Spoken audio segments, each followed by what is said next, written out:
perintah adalah Pontius Pilatus. Semua tokoh-tokoh itu yang disebutkan tuh tokoh-tokoh memang benar-benar ada begitu.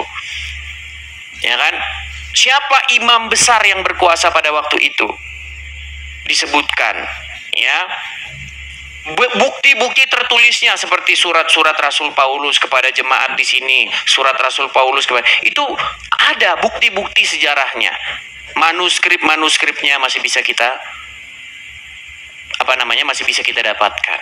Nah, sementara abang sebagai muslim nih, saya sudah pernah men-challenge orang-orang Islam. Kalau ada yang bisa menunjukkan tokoh Muhammad itu pernah hidup di mana dan abad keberapa, saya terjun dari Monas. Coba, pada waktu Muhammad lahir, siapa pemerintah yang berkuasa pada waktu itu? Coba silakan, Bang. Pada waktu itu Muhammad dikatakan dia lagi tidur-tidur di rumahnya, pembaringan. Lalu tiba-tiba atap rumahnya terbuka, ya kan? Waalaikumsalam. Lalu tiba-tiba datanglah orang membawa pisau bedah, betul nggak? Iya. Terus dadanya dibelah, diambil, hatinya dicuci pakai air jam-jam, gitu, tahu? Pernah dengar cerita itu? Iya, pernah. Coba saya tanya, itu kejadian pada masa pemerintahan siapa? Coba ayo, apakah terjadi pada masa pemerintahan siapa di situ? Coba silakan. Ntar bang saya roasting ya. Lupa saya. Nah itu ya teman-teman ya. Isra Mi'raj juga seperti itu. Jadi teman-teman, artinya begini, kita itu dikasih akal, dikasih logika untuk mengambil satu kesimpulan, apakah itu peristiwa itu yang disajikan kepada kita itu adalah peristiwa yang nyata atau dongeng-dongeng semata, begitu. Karena di dalam Bible pun ada, Bang. Di dalam Bible itu ada satu ayat yang berbunyi begini, ya. Sebentar ya.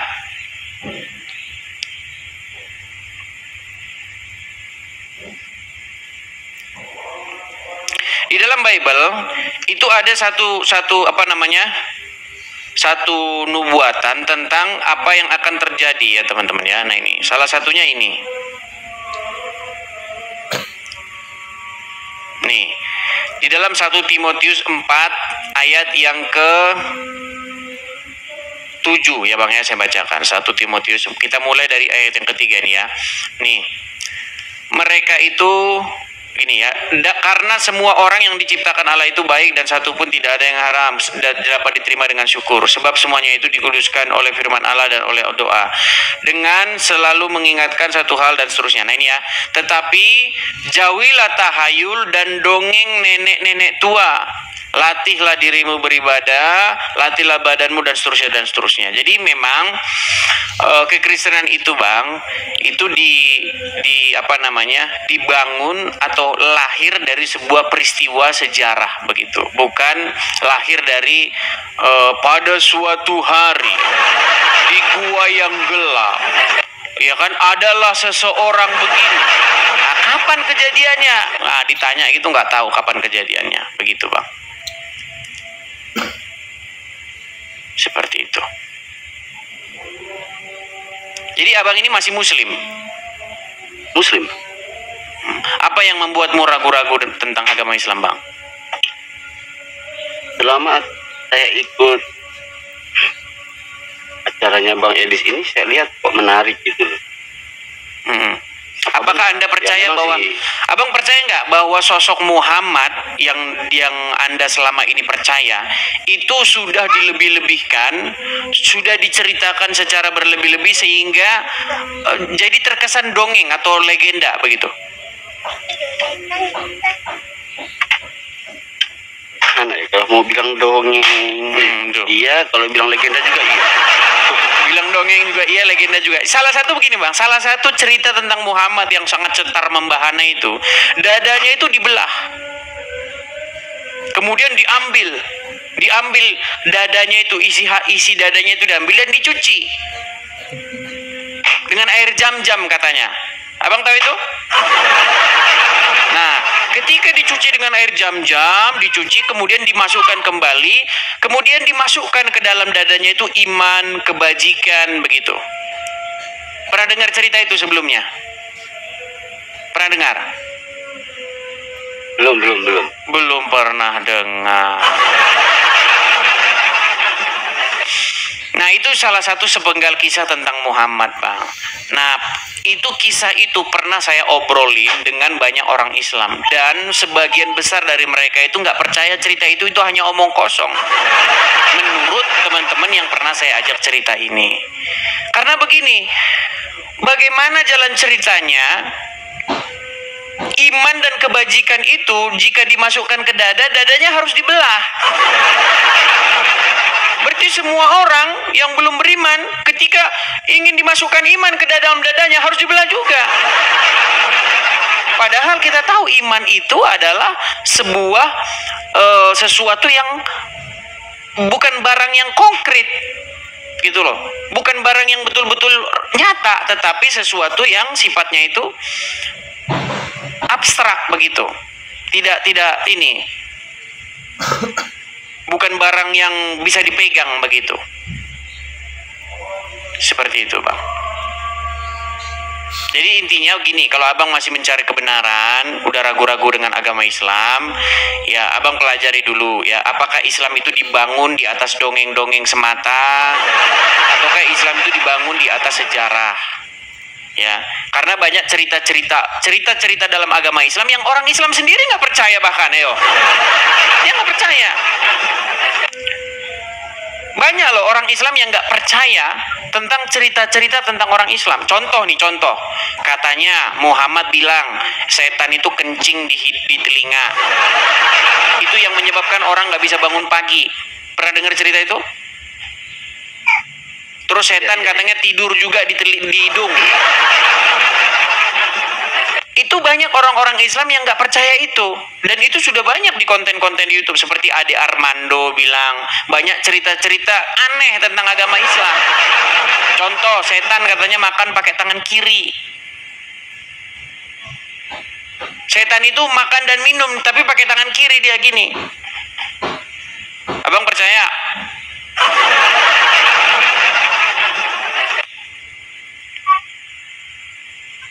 Begitu.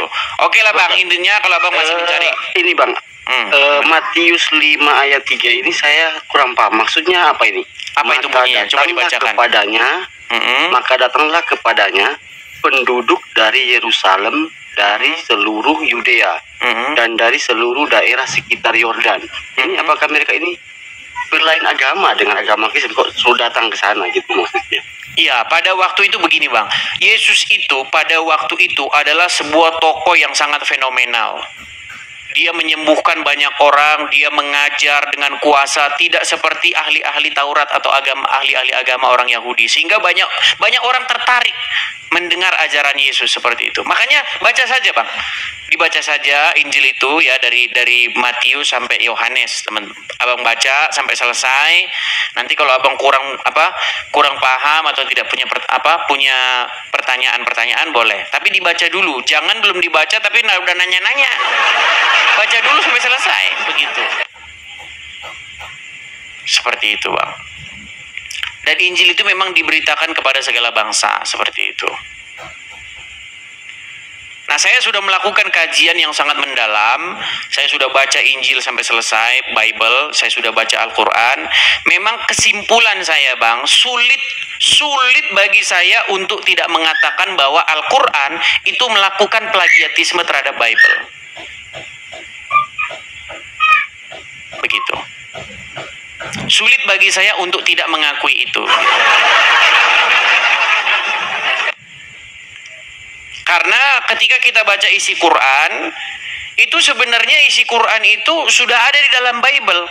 Seperti kisah tentang Abraham, terus kisah tentang seorang malaikat datang kepada seorang perawan bernama Maria, ya kan? Cuma sedikit namanya diganti-ganti di Quran.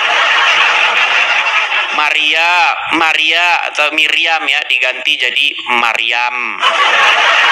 Abraham diganti jadi Ibrahim. Nah, cuman, Bang, ini kita sederhana aja ini. Gimana cara kita bisa tahu bahwa sesuatu itu asli, sesuatu itu palsu? Gimana caranya? Saya kasih contoh Bang, saya kasih contoh. Contoh misalnya nama orang ya. Kalau orang Batak, misalnya namanya itu Binsar. Kan ada kan nama orang Luhut Binsar Panjaitan kan, ya kan? Nah, Binsar itu kalau bahasa Batak artinya itu bersinar. Itu arti dari Binsar itu. Merekah begitu loh Bang, bersinar seperti itu. Nah, bayangkan kalau nama orang Batak itu diambil di Uruguay. Namanya bukan Binsar lagi. Tapi namanya jadi Unsar. Ini jadi kehilangan identitas. Ini namanya, ini apa ini Unsar ini apa? Nah, saya kasih tahu Bang, saya kasih tahu. Abraham ya, itu ada maknanya. Dulu namanya itu adalah Abram. Kemudian diganti namanya menjadi Abraham, yang artinya itu adalah bapak dari banyak bangsa-bangsa. Nah, ketika kita baca Al-Quran, namanya berubah jadi Ibrahim. Jadi Ibrahim. Nah, ketika saya tanya sama orang Islam, ini Ibrahim ini artinya apa? Waduh, memble. Nggak ada yang tahu Bang, orang Islam kenapa namanya Ibrahim itu nggak ada yang tahu. Nggak ada yang tahu. Jadi kehilangan makna Bang. Makanya ketika kita membaca Al-Quran dan ketika kita bersandar kepada logika, sejarah dan fakta, itu memang sulit untuk tidak meninggalkan Al-Quran Bang. Iya.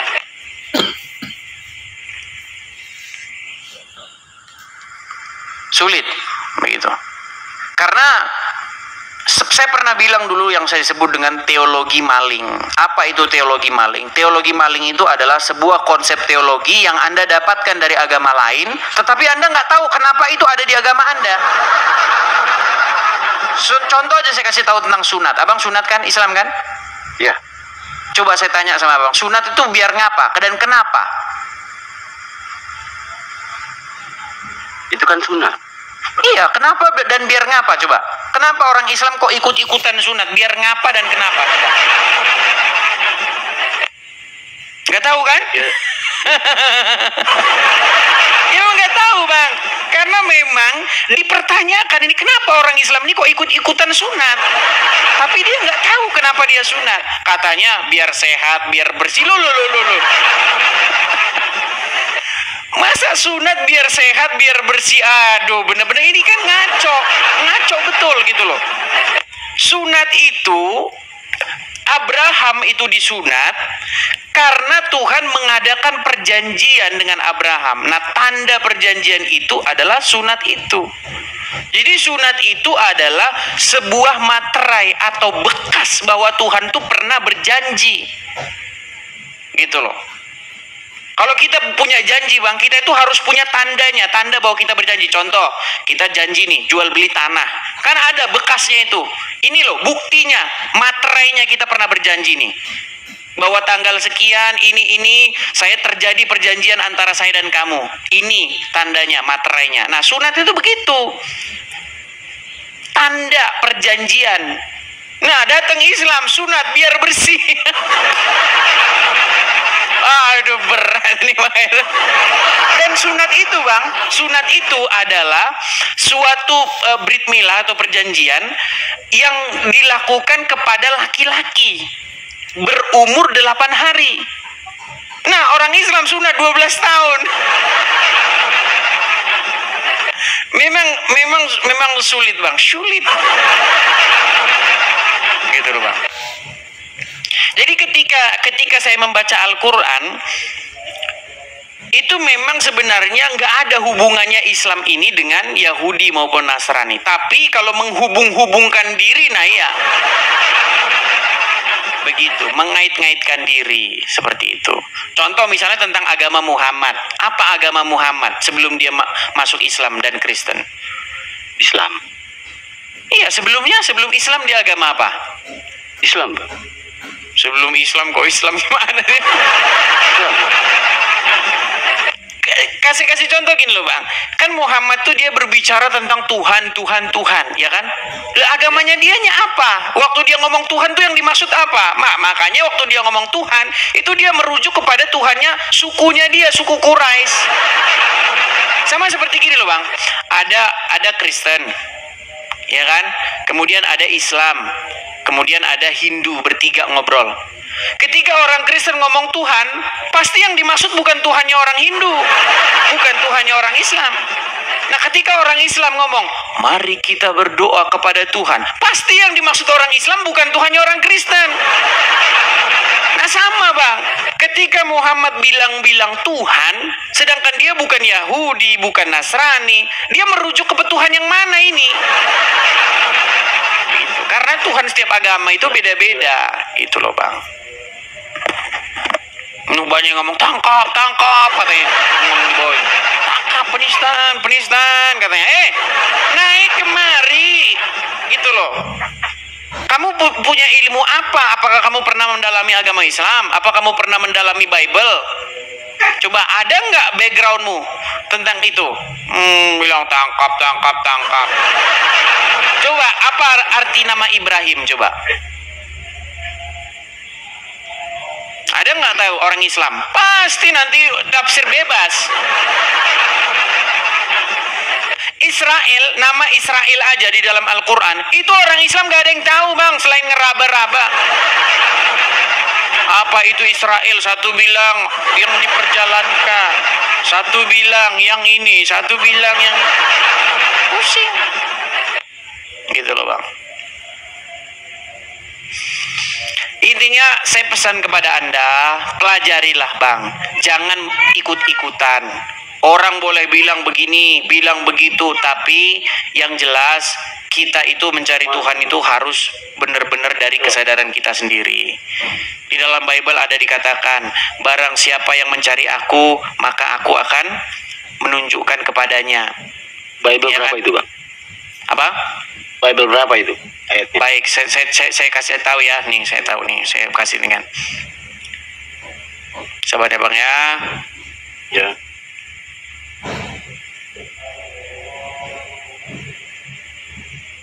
Hukum man. Sebentar ya bang ya. Nih. Contohnya Yeremia 29 ayat 13. Apabila kamu mencari aku, kamu akan menemukan aku apabila kamu menanyakan aku dengan segenap hati. Jadi gitu bang. Yeremia berapa bang?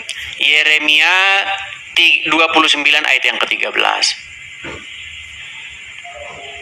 Abang pernah nggak begitu pada satu malam ya kan, sendirian mau tidur tapi nggak bisa tidur, terus abang mikir nih, besok ini gimana ya, kalau orang mati itu gimana, apa yang terjadi, coba misteri kehidupan ini, pernah nggak Anda berpikir begitu tentang misteri kehidupan ini, dari mana asal usul dunia ini, kenapa kok kita ada di bumi ini, tujuan kita itu mau ngapain gitu, pernah nggak? Iya benar. Iya. Memang kita perlu waktu-waktu yang seperti itu bang. Waktu sendiri, sebenarnya tujuan kita ada di muka bumi ini ngapain gitu. Kita ini dari mana, umat manusia ini asalnya dari mana begitu. Nah itu memang menjadi kajian umat manusia selama ini bang. Para saintis juga mereka mencari dari mana asal usul manusia ini. Bumi ini datangnya dari mana ini. Dan kita ini kalau mati yang terjadi apa dan lain sebagainya. Makanya bang, panjang sejarah muka bumi ini. Makanya banyak orang beragama itu hanya ikut-ikutan sebagian, dan itu besar sekali jumlahnya, sebagian besar, dan sebagian kecilnya itu sungguh-sungguh mencari, seperti itu bang. Seperti itu. Jadi saya sarankan kepada Anda ya untuk ini aja simple dan sederhana, gini aja lah bang, jangan ikutin orang mati di kuburan gitu aja. Karena orang mati di kuburan itu tidak akan bisa menuntun Anda, memimpinmu kepada hidup. Tetapi datanglah kepada Yesus, karena Yesus berkata, akulah jalan dan kebenaran dan hidup.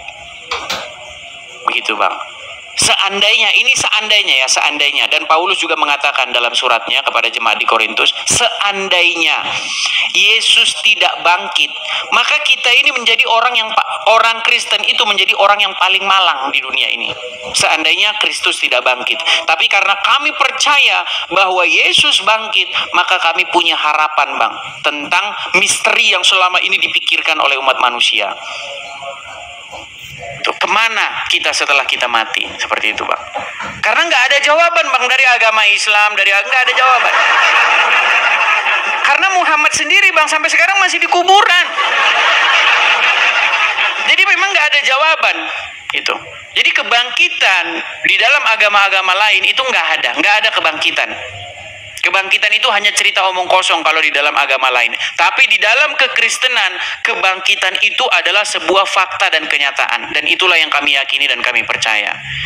Jadi kekristenan itu memberitakan tentang kebangkitan, tetapi Anda sebagai Muslim, Anda memberitakan tentang kematian Muhammad. Gitu. Untuk cara saya mau ke sana itu caranya gimana, Bang? Hidup sesuai dengan apa yang diajarkan oleh Yesus dalam Injil. Jadi pesan inti kekristenan itu sederhana, Bang. Bagaimana kita hidup sesuai dengan apa yang diajarkan oleh Yesus. Kasihilah sesamamu manusia seperti dirimu sendiri, ya kan? Bagaimana kita harus hidup yang sesuai dengan teladan Kristus. Seperti itu.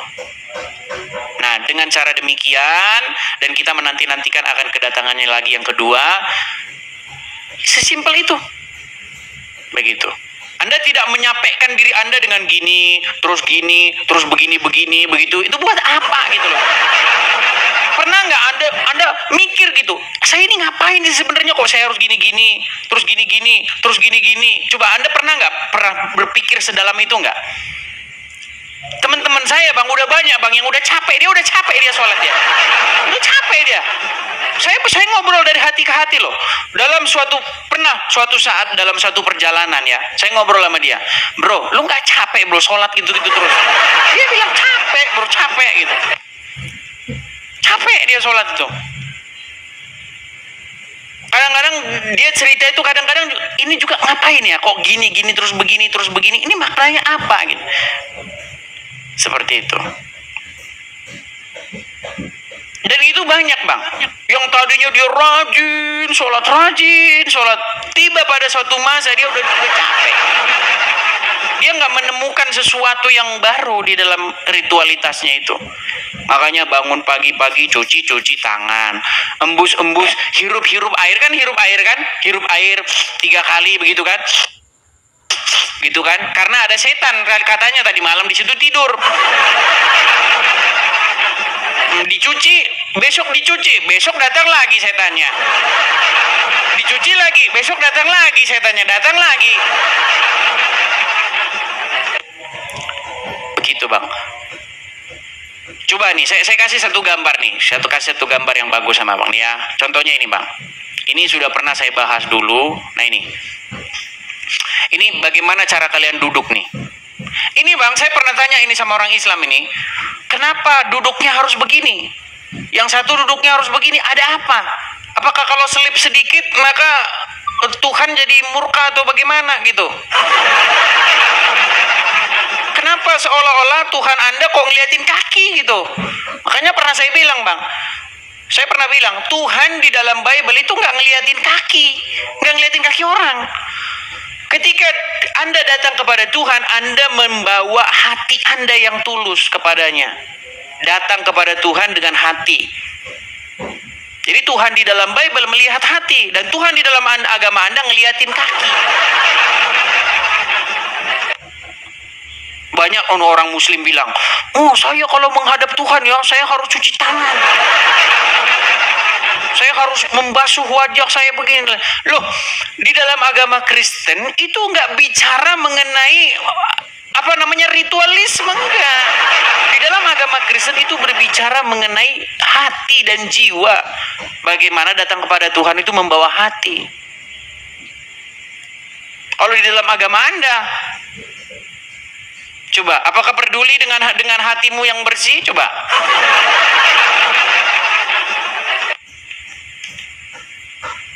Jadi pernah suatu saat ada sebuah perdebatan antara Tuhan Yesus di dalam Injil dengan ahli Taurat dan orang-orang Farisi. Karena mereka makan dengan tidak tangan dibasuh. Maksudnya, mereka tidak mengadakan ritual pembasuhan tangan. Jadi orang Yahudi begitu, Bang. Dia kalau mau makan, dia harus melakukan ritual begitu. Nah, tetapi Yesus dengan murid-murid tidak melakukan itu. Begitu. Karena apa? Karena di dalam kekristenan itu intinya kita itu bukan berbicara mengenai kegiatan-kegiatan ritual-ritual begini. Ada yang bilang begini, ada yang bilang begini. Entah bedanya apa gitu loh, Bang. Bedanya apa? Terus kenapa gitu loh? Kalau begini kenapa? Kalau begini kenapa? Apa ngaruhnya gitu sama Tuhan gitu loh. Coba secara logis. Bukankah kita datang kepada Tuhan dengan hati kita, dengan air mata kita, kita mengadu kepada Dia? Betul? Masa iya kalau gerakan begini, oh saya tidak terima itu. Harus gini, atau harus begini. Emang gimana itu? Coba Anda pikirkan, yuk. Seperti itu, Bang. Artinya, cobalah Anda pikirkan dalam-dalam, ya kan? Kenapa Anda harus begitu, ritual begitu? Kalau tangannya begini, nanti ada yang bilang begini, ada yang goyang-goyang begini, betul kan, Bang? Jarinya, betul nggak, Bang? Ya. Iya. Coba. Apa iya kalau nggak begini terus Tuhan lantas marah begitu?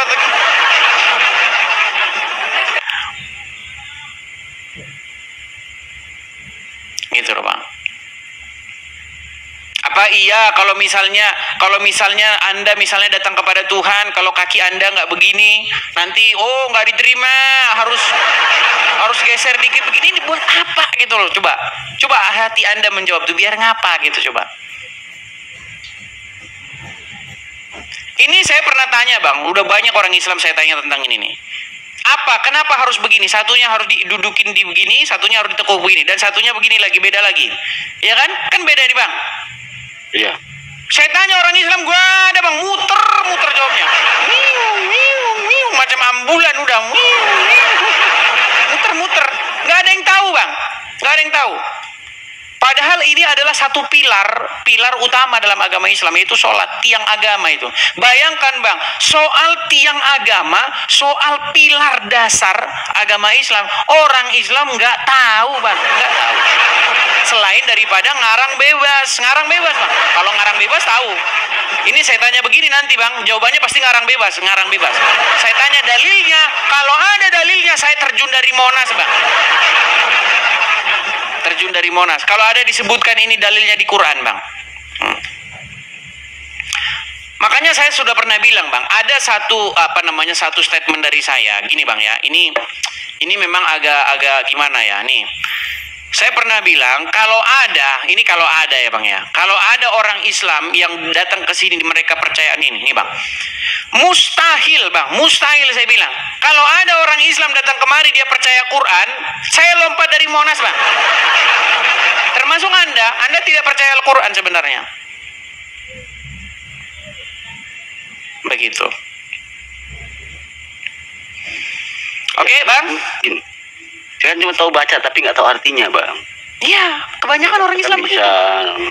Karena diajarkan para bahasa Arab gitu kan. Betul. Tapi artinya itu saya belum tahu sih. Betul sekali. Kebanyakan orang Islam membaca Al-Quran, dia bukan mau tahu isi Al-Quran itu apa. Dia mau dapat amal, Bang. Mau cari amal.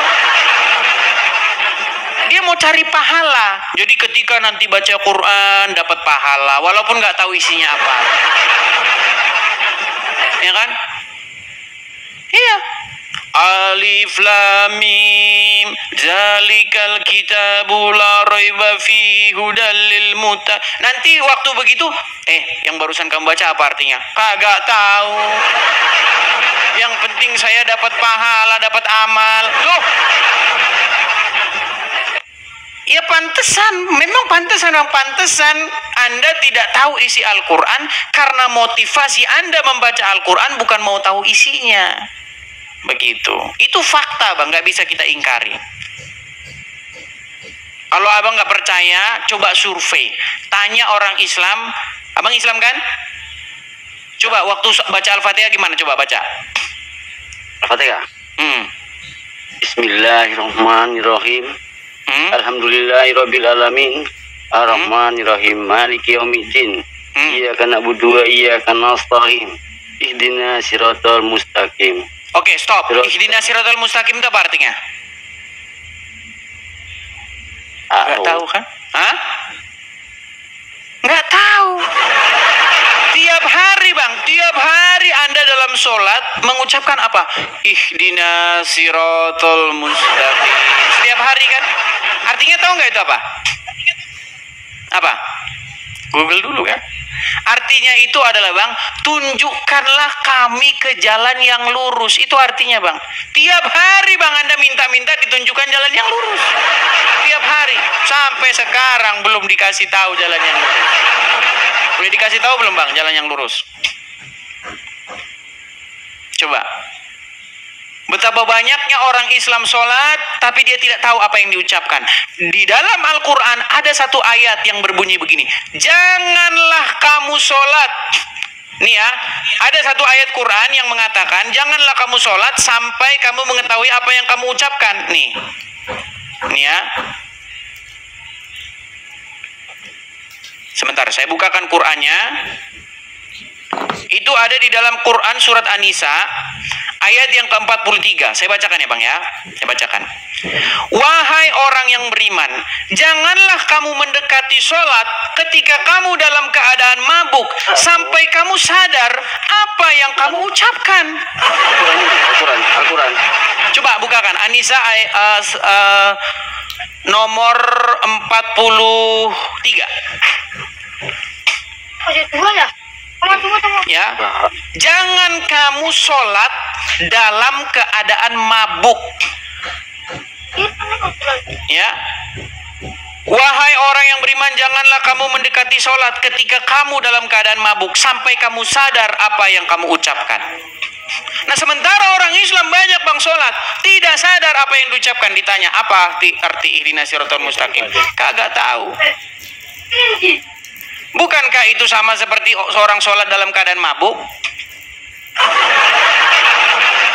Coba. Bukankah Anda sudah melakukan ritualisme belaka? Ambil air wudhu, cuci tangan begini terus begini. Coba. Bukankah itu hanya ritual belaka? Padahal di dalam Al-Quran itu dikatakan bang, sesungguhnya sholat itu mencegah perbuatan mungkar. Itu yang dimaksud dengan sholat. Tapi bang, banyak bang orang sholat begini, nggak ada perubahan bang, nggak ada perubahan. Buktinya apa? Di masjid dia begini. Setelah silap dikit, dompet diambil, tas diambil. Banyak kan? Iya nggak? Ya ada CCTV di masjid, dia begini, ya kan? Silap dikit, ambil tas orang. Nah, bisa pakin dia. Sudah ketemu bang Qurannya? Udah. Ya, coba dibukakan surat An-Nisa ayat ke 43. Apa di situ dibacakan? Apa di situ dikatakan? Ya sudah saya baca bang. Apa itu coba?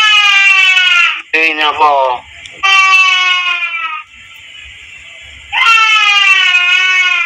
Bahasa Arabnya apa bahasa Latinnya? Bahasa Indonesianya bang. Kalau Arabnya lagi nanti abang makin gak ngerti lagi.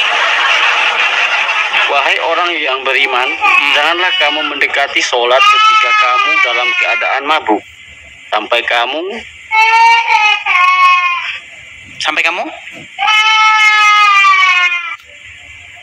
apa? Bentar.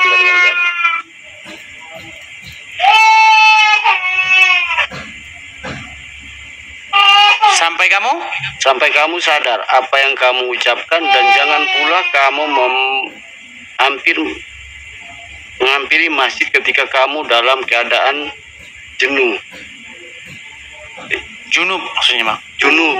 Iya. Nah di situ ada kata-kata sampai kamu tahu apa yang kamu ucapkan, betul nggak? Iya.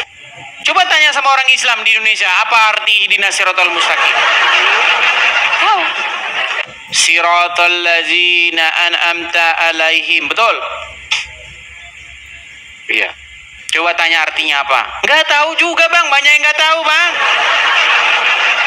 Padahal di dalam Quran, janganlah kamu sholat dalam keadaan mabuk sampai kamu mengerti apa yang kamu ucapkan. Memang nggak mabuk alkohol bang, tapi dia nggak ngerti apa yang diucapkan.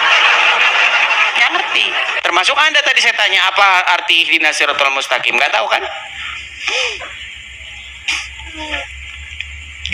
Seperti itu. Nah kalau kita baca Al-Quran, tidak pernah ada di dalam Al-Quran tuh sholat tuh harus pakai bahasa Arab tuh nggak ada bang. Coba saya tanya bang, Muhammad sholat pakai bahasa apa? Bahasa Arab. Bahasanya siapa itu? Bahasanya bangsa lain atau bahasanya dia sendiri? Tak paham bang. Gini, ketika Muhammad sholat, dia pakai bahasa yang dia mengerti atau bahasa yang dia tidak mengerti? Iya, pasti dia pakai bahasa yang dia mengerti bang. Nah, Muhammad saja sholat pakai bahasanya sendiri. Kalian sholat nggak pakai bahasa sendiri. Betul? Iya. Iya. Muhammad dan para pengikutnya, mereka sholat dengan bahasa-bahasa mereka sendiri. Nah, kalian sholat pakai bahasa orang lain. Muhammad di dalam Al-Quran, janganlah kamu sholat dalam keadaan mabuk sampai kamu mengerti apa yang kamu ucapkan. Nah, kalian sholat, kalian tidak mengerti apa yang kalian ucapkan. Betul?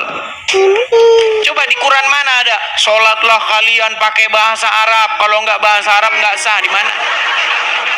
Di mana ada ayat kayak begitu? Nggak ada bang. Yang ada di dalam hadis, sholatlah kamu sebagaimana kamu melihat saya sholat. Ada hadisnya seperti itu. Tapi apakah itu soal bahasa? Ketika Muhammad ngomong gitu, dia ngomong sama siapa? Sama orang gitu, orang Yunani gitu. Sehingga harus sholatnya pakai bahasa Indonesia. Bahasa Arab. Gitu bang. Jadi intinya itu saja lah bang. Intinya saya berpesan kepada Anda supaya Anda ini ganti Tuhan lah. Ganti Tuhan. Yang Tuhan Anda Muhammad, Anda ganti Tuhan Anda dengan Yesus. Ganti junjungan. Ganti siapa yang harus memimpin dirimu. Selama ini kamu dipimpin oleh orang dalam kubur, kamu ganti dipimpin oleh Yesus. Itu. Datang kepada Yesus, belajar belajar tentang apa yang diajarkan oleh Yesus supaya kita hidup seperti itu. Seperti itu bang ya. Oke, kita kasih kesempatan kepada muslimin lain ya. Sama-sama bang, sama-sama.